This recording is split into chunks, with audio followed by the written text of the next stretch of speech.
ಅಲ್ಲೇ ನಿಲ್ಲು ಅಲ್ಲಿ ಹಿಂದೆ ಹೋಗು, ಸ್ವಲ್ಪ ಹಿಂದೆ ಹೋಗು.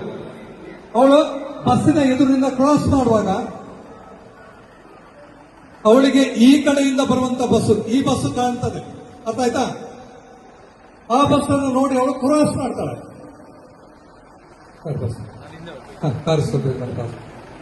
ಅಲ್ಲೇ ಇರು, ಬರಬೇಡ. ಆ ಕಡೆಯಿಂದ ಬಂದು ಇಳಿದಾಗ ಈ ಬಸ್ ಅವಳಿಗೆ ಕಾಣ್ತದಲ್ವ ಇದರಲ್ಲಿ? ಹೌದು. ಅಲ್ಲಿಂದ ಕಾಣ್ತದ? ಇಲ್ಲ. ಫಾಸ್ಟ್ ಅವಳಿಗೆ ನೋಡ್ಲಿಕ್ಕೆ ಆಗುದಿಲ್ಲ, ಸೀದಾ ಕ್ರಾಸ್ ಮಾಡ್ತಾಳೆ. ಕ್ರಾಸ್ ಮಾಡ್ತಿದ್ದು ಈ ಕಡೆಯಿಂದ ಬರುವಂತಹ ವಾಹನದ ಅಡಿಗೆ ಸಿಕ್ಕಿ ಬೀಳ್ತಾರೆ, ಅರ್ಥ ಆಯ್ತಾ? ಹಾಗಾಗಿ ಏನ್ ಮಾಡ್ಬೇಕು? ಒಂದು ಈ ರೀತಿ ಆಗ್ತದೆ, ಇನ್ನೊಂದು ಹೇಗೆ ಅಲ್ಲಿ ನಿಂತಿದ್ದಾಳೆ, ಅಲ್ಲಿ ಉದಯರಿಗೆ ಆ ಮಗು ಕಾಣ್ತಾ ಉಂಟಾ? ಇಲ್ಲ.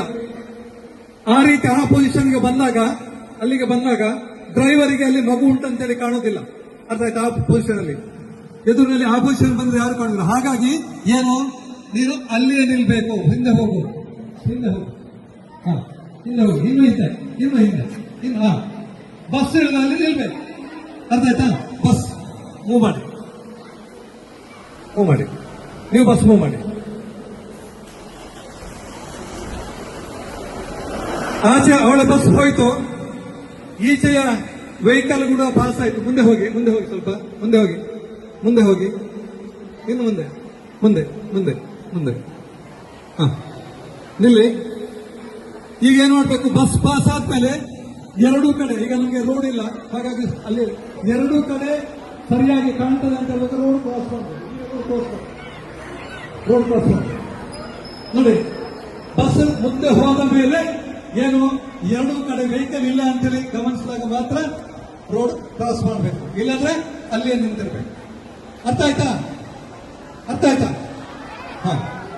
ಆ ನಂತರ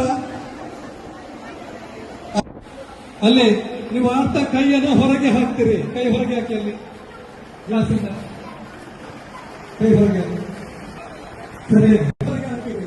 ಏನಾಗ್ತದೆ?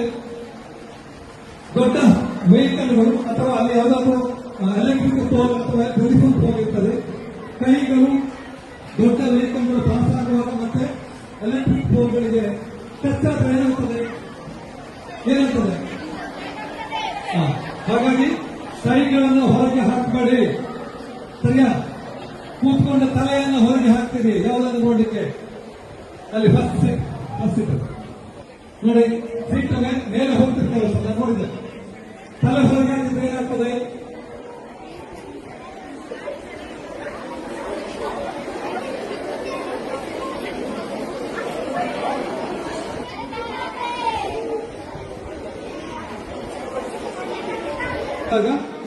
ಇನ್ನೊಂದು ಬಸ್ ಅಲ್ಲಿ ಬಂದಾಗ ಏನಾಗ್ತದೆ?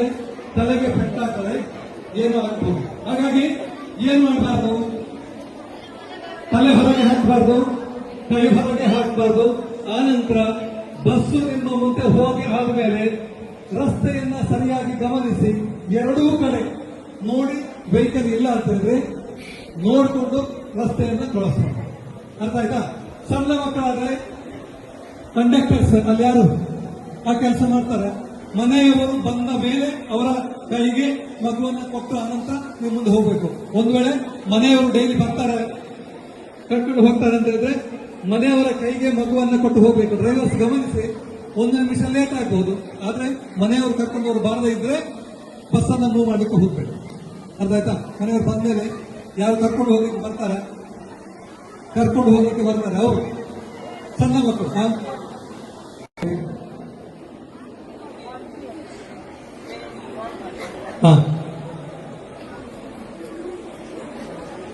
ಎಲ್ಲ ಗ್ರೂಪ್ಗಳಲ್ಲಿ, ಬಸ್ಗಳ ಗ್ರೂಪಲ್ಲಿ ಮೆಸೇಜ್ ಹೋಗ್ಬೇಕೇನಂತ ಹೇಳಿದ್ರೆ, ಅಲ್ಲಿ ಮಕ್ಕಳನ್ನ ಕರ್ಕೊಂಡು ಬರ್ಲಿಕ್ಕೆ ಟೈಮಲ್ಲಿ ಎಲ್ಲರೂ ಕೂಡ ಪೇರೆಂಟ್ಸ್ ಬರಬೇಕು ಅಂತೇಳಿ ಹಾಕ್ಬೇಕು. ಓಕೆ, ಮಾಡ್ಬೇಕು, ಅರ್ಥ ಆಯ್ತಾ? ಯಾರು ಮಕ್ಕಳು ಮತ್ತೆ ಟೀಚರ್ಸ್, ಡ್ರೈವರ್ಸ್ ಎಲ್ಲರೂ ಕೂಡ ಈ ಜಾಗೃತಿಯನ್ನು ಮಾಡಬೇಕು. ಮಾಡ್ಬೋದಲ್ಲ? ಮಕ್ಕಳು ಬಸ್ಸಲ್ಲಿ ಹೋಗುವವರು ಕೈ ಎತ್ತಿ. 5th ಇಂದ ದೊಡ್ಡ ಮಕ್ಕಳು, ನೀವು ನಿಮ್ಮ ಸಣ್ಣ ಮಕ್ಕಳ ಜವಾಬ್ದಾರಿಯನ್ನು ತಗೊಳ್ಬೇಕು. ಬಸ್ಸಿಂದ ಇಳಿದವರಿಗೆ ರೋಡ್ ಕ್ರಾಸ್ ಮಾಡಲಿಕ್ಕೆ ಹೋಗಬೇಡಿ ಅಂತ ಹೇಳಬೇಕು. ಬೇರೆ ವೆಹಿಕಲ್ಗಳು ಕಾಣುವಾಗ ನಿಲ್ಲಿ ಅಂತ ಹೇಳಬೇಕು. ನಿಮ್ಮ ಬಸ್ ಮೂವ್ ಆದ್ಮೇಲೆ ಏನು ಅವ್ರಿಗೆ ಹೇಳಬೇಕು, ಮುಂದೆ ಹೋಗಿ ನೋಡ್ಕೊಂಡು ಬರ್ತೀವಿ ಹೇಳ್ತೀರಾ? ಹಾ, ಕೈ ಹೊರಗೆ ಹಾಕಿದ್ರೆ ಏನ್ ಮಾಡ್ತೀರಿ? ಸಣ್ಣ ಮಕ್ಕಳು ಏನ್ ಮಾಡ್ತೀರಿ? ಕೈ ಹಾಕ್ಲಿಕ್ಕೆ ಹೊರಗೆ ಹಾಕ್ಲಿಕ್ಕೆ ಬಿಡ್ಬೇಡಿ, ಜೋರ್ ಮಾಡಿ. ತಲೆ ಹೊರಗೆ ಹಾಕ್ಲಿಕ್ಕೆ ಬಿಡಬೇಡಿ, ಆಯ್ತಾ? ಮಾಡ್ತೀರಿ.